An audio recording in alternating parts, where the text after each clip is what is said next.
Hello, hello, moi c'est Chloé, bienvenue sur ma chaîne. Ici on parle organisation de son budget et de son quotidien dans son agenda. Alors c'est parti. Heureuse de vous retrouver, ça fait un petit moment, mais comme je vous le disais dans mes précédentes vidéos, je suis toujours active sur mon site, donc n'hésitez pas à aller regarder, il y a plein d'articles sur tous les sujets, dont le budget. Aujourd'hui, nous allons aborder un sujet qui concerne chacune d'entre nous, c'est la gestion de nos finances, mais surtout la réussite de nos objectifs financiers. Je vais partager avec vous 5 astuces, ensuite je développerai aussi ce que j'ai mis en place, comme je vous en avais parlé dans des précédentes vidéos justement sur mes remplissages, puis je vous dirai où j'en suis. Alors, si vous êtes prête, et j'en suis certaine, de prendre en main vos finances et de réaliser vos objectifs, restez avec moi jusqu'à la fin. Alors, la première astuce, c'est de vous fixer des objectifs réalisables.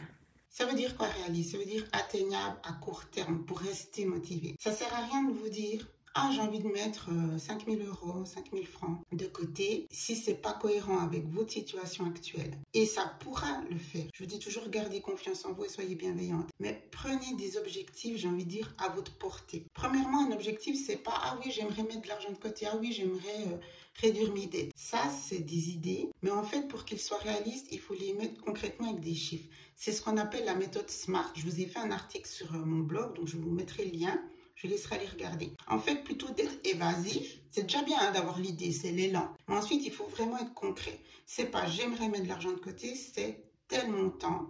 Et ce montant doit être en fait lié à une action. Si vous dites j'aimerais mettre 20 francs tous les mois de côté, vous allez les trouver où ces 20 francs. Vous devez avoir la réflexion et avoir une discussion familiale ou personnelle pour vous dire, mais en fait, je les prends où? Qu'est-ce que je mets en place pour aller les chercher? Alors, ça peut être, je vous en parlerai pour mon cas, des changements d'abonnement. Ça peut être aussi une nouvelle façon de faire pour ensuite gagner cet argent. Revenu passif, changement de routine alimentaire. J'aime bien donner l'exemple du café et du petit croissant quand on va travailler à l'extérieur ou qu'on est en voiture puis qu'on s'arrête à la station. Ça, c'est vraiment un budget énorme que vous pouvez annuler complètement en faisant une recette maison. Vous faites votre cake aux pommes, ça vous fait des tranches pour chaque matin et ça vous coûte le cake à la pomme, le budget d'un croissant aux pommes par jour. Faites le calcul, vous allez économiser énormément d'argent et rapidement et facilement. Donc ça, c'est un objectif réalisable. Il y en a plein d'autres, mais c'est vraiment lié à votre situation et ça peut se dire, ok, ça je sais que je peux le mettre en place, mais ça ne va pas être tout de suite. L'action, c'est de le choisir. Je vous parle d'un abonnement, ensuite de contacter l'opérateur, de voir si c'est possible de le faire dans l'année.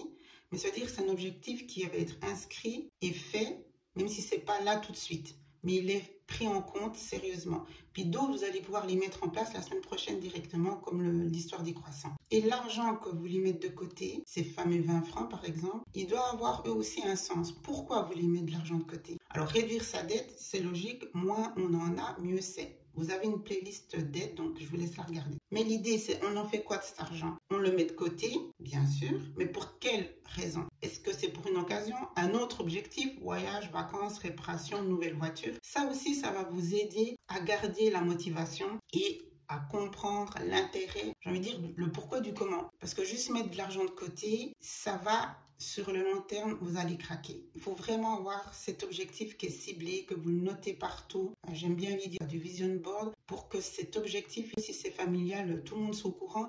Ça va mettre une dynamique, une harmonie. Vous êtes là sur le même bateau et l'objectif, il est commun. Deuxième conseil, c'est établissez un budget solide. Alors là, si vous me suivez ou si vous venez d'arriver, encore une fois, bienvenue. Pour moi, la base, c'est d'écrire, de suivre ses dépenses et de faire justement son budget. Donc, vous avez la feuille de budget, vous avez aussi le budget prévisionnel, votre budget planeur, bien sûr. Et c'est ça qui est sympa. Si vous décidez là maintenant, après avoir vu ma vidéo, de vous lancer, vous allez pouvoir faire la récap des mois précédents pour déjà connaître votre budget. Je vous dis toujours, on a parfois l'impression qu'on a une certaine somme d'argent.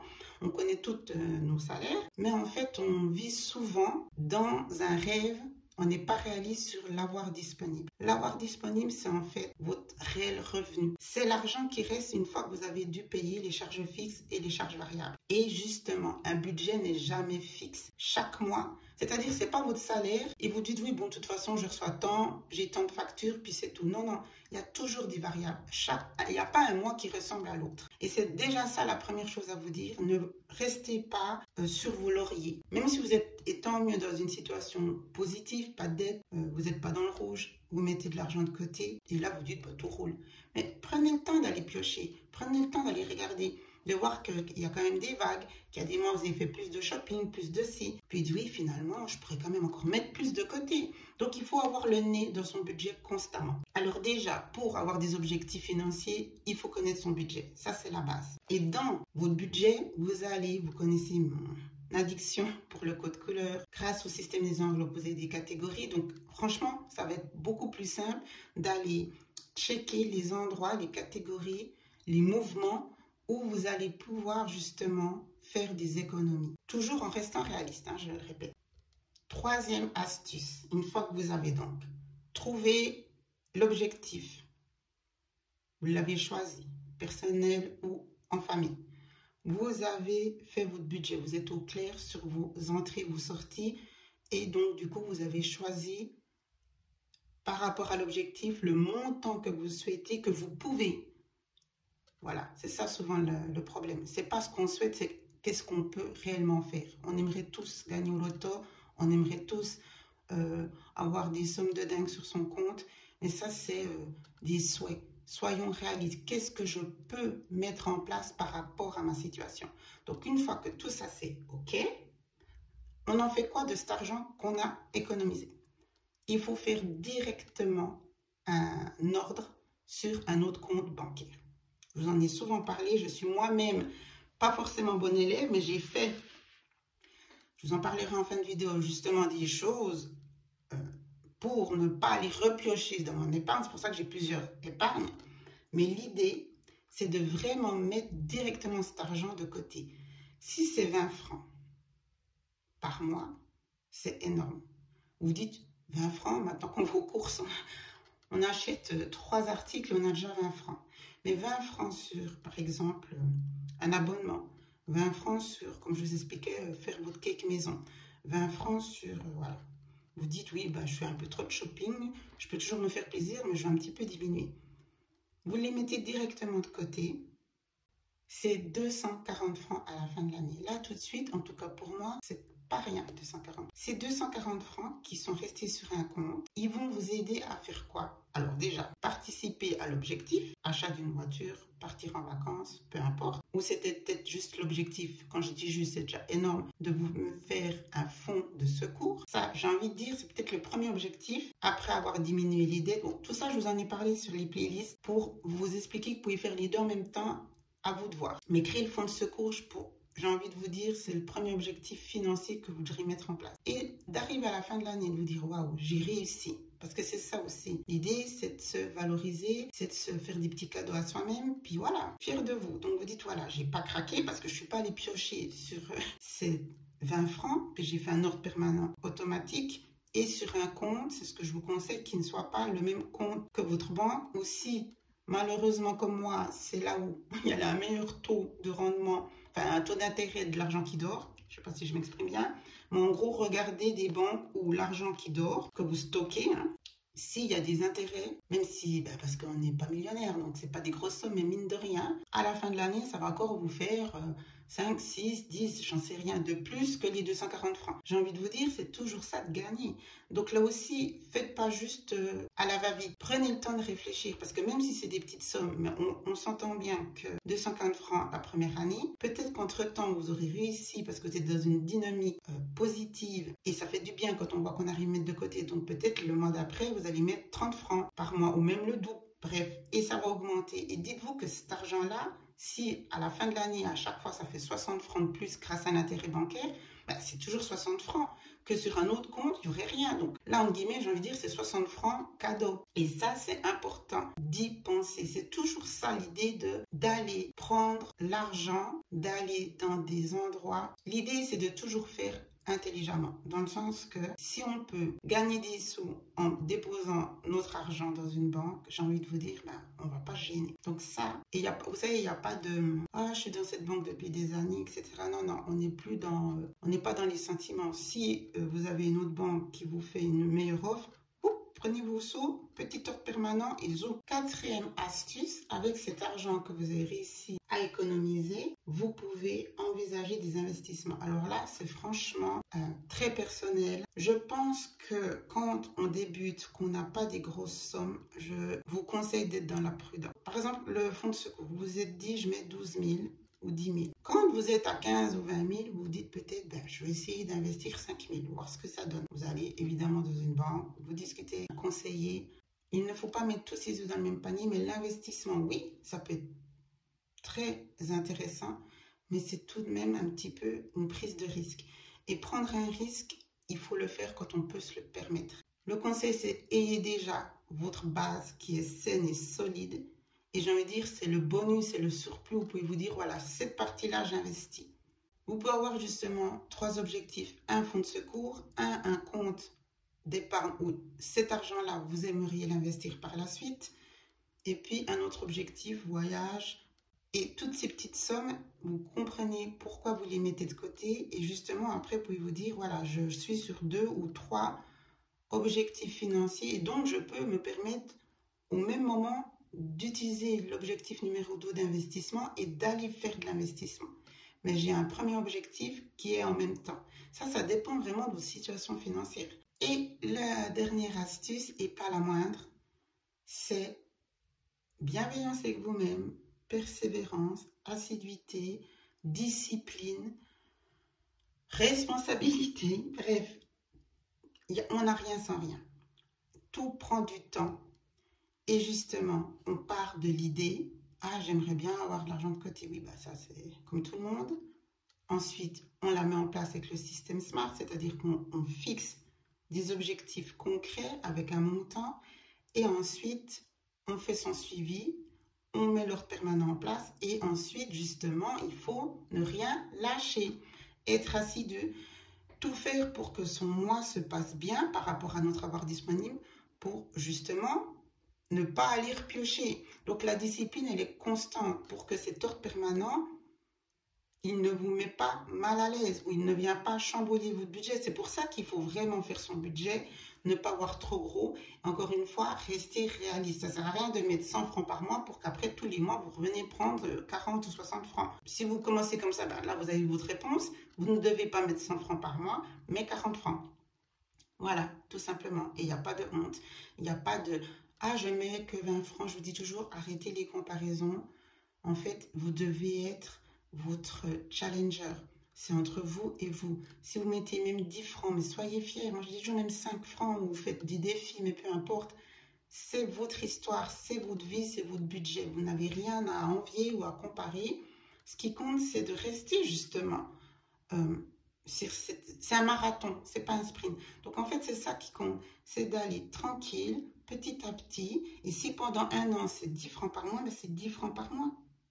Voilà, c'est tout. Et vous serez dans cette dynamique que je vous souhaite, où finalement, vous allez commencer à dire, ah oui, maman, là, je pourrais baisser ci. Ah, cette année, j'ai fait ça, mais alors l'année prochaine, je vois que je peux changer mes assurances. Je vais en venir maintenant avec ma situation. Je vous en avais parlé il y a un petit moment, que j'avais justement des idées, des envies, puis des objectifs. Je me les notais à chaque fois dans ma feuille de début de mois de bilan. C'est bien de les noter.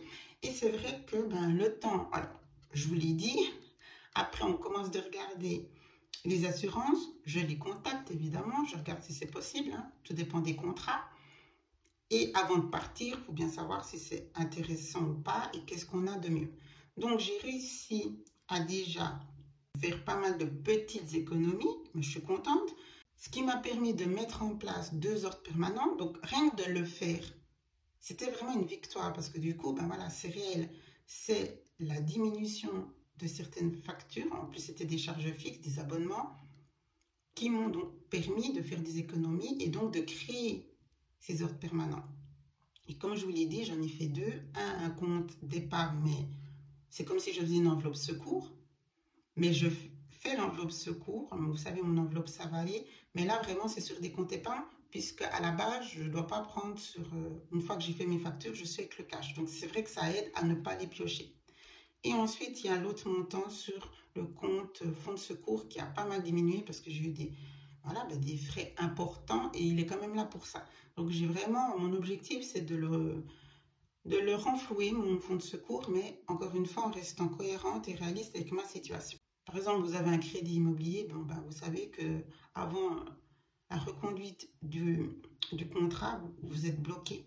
Donc, il faut regarder dans toutes les autres dépenses ce que vous pouvez modifier. Et il y a quand même toujours quelque chose. Toujours quelque chose.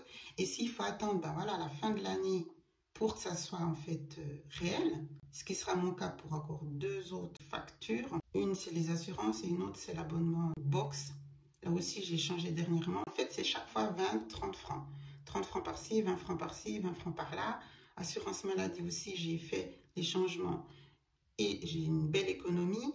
Donc, tout ça accumulé, ça commence à faire une belle somme. Ce qui va me permettre d'être beaucoup plus légère, mettre de côté en ayant plus d'avoir disponible. Donc, c'est toujours ça de prix. Et ensuite, peut-être qu'il y aura un changement l'année prochaine, encore plus conséquent, qui me permettra, toujours avec les mêmes entrées, de faire encore plus d'économies. Mais parfois, on ne peut pas, parce que le coût d'un déménagement ou le coût de changer de voiture est tellement fort qu'on ne peut pas changer tout. Donc l'objectif, c'est de regarder ce qu'on peut diminuer déjà là, à l'instant T ou dans les mois à venir, mais vraiment quelque chose de plus palpable, concret.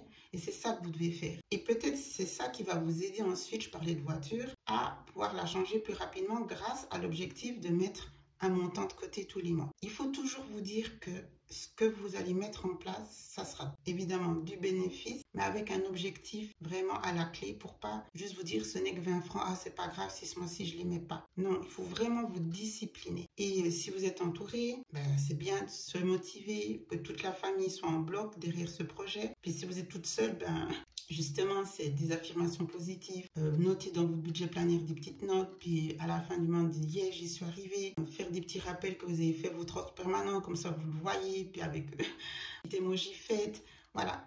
Mettez tout en place pour vraiment vous auto-féliciter et garder la motivation. Ou parlez-en à une amie, à quelqu'un. Puis comme ça, elle vous dira alors, c'est bon, ce mois-ci, t'as mis de côté. T'oublie pas.